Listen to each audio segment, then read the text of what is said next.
ఉదయం అన్న చదువుకుంటూ కూర్చున్నాడు. చెల్లెలు వచ్చి, అన్నా నన్ను హోంవర్క్లో సహాయం చేయవా అని అడిగింది. అన్న చిరునవ్వుతో, తప్పకుండా చేస్తాను అన్నాడు. ఇద్దరూ కలిసి పుస్తకాలు తెరిచి ప్రశ్నలు చర్చించారు. మధ్యలో చెల్లెలు తన స్కూల్ కథలు చెప్పింది. అన్న శ్రద్ధగా విని సలహాలు ఇచ్చాడు. తరువాత ఆటల గురించి మాట్లాడారు. చెల్లెలు గెలిచిన క్షణాలు గుర్తుచేసుకుంది. అన్న ప్రోత్సహించి, కష్టపడితే ఇంకా మెరుగవుతావు అన్నాడు.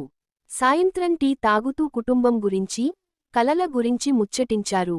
ఈ అన్నాచెల్లెళ్ల బంధం ప్రేమతో, నమ్మకంతో రోజూ మరింత బలపడింది. చెల్లెలు అన్న విజయాలపై గర్వపడింది. అన్న చెల్లెలు ఆశయాలను గౌరవించాడు. చదువు, క్రమశిక్షణ, మంచితనం ముఖ్యమని ఇద్దరూ ఒప్పుకున్నారు. నవ్వులు, చిన్నపాటి సరదాలతో రోజు ఆనందంగా ముగిసింది. ఇలాంటి ముచ్చట్లు వారి జీవితానికి బలమైన ఆధారం అయ్యాయి. ప్రతిరోజు కలిసి ఎదగాలని నిర్ణయించారు. హృదయపూర్వకంగా ఆనందించారు అందరూ.